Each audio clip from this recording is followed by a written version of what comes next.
ବାସ୍ତବ କରୁଣାମୟ। ପ୍ରତି ମୁହୂର୍ତ୍ତରେ ତାଙ୍କ କରୁଣାରେ କରୁଣାସିକ୍ତ ହୋଇଯାଏ ଆମ ହୃଦୟର ସନ୍ଧି। ଭାବର ଲୁହଦୀପ୍ତପା ଝରି ପଡ଼େ।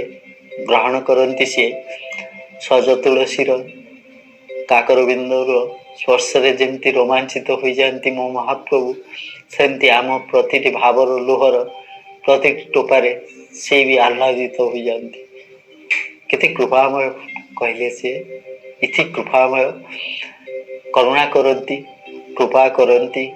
ଭାବରେ ଭିଜି ଯାଇଥିବା ଲୋକର, ମଣିଷଟାର ଆତ୍ମାକୁ ସେ ସବୁବେଳେ ଜୀବନ ଶକ୍ତି ଭିତରେ ଆତ୍ମାକୁ ବି ଏତେ ଆବୋରି ଧରିଥାନ୍ତି। ମଣିଷ ଜୀବନରେ କେବେ ଭୁଲ କରିବାକୁ ଯାଏନା, ଭୁଲ କରେଇ ଦିଅନ୍ତିନି ସେ।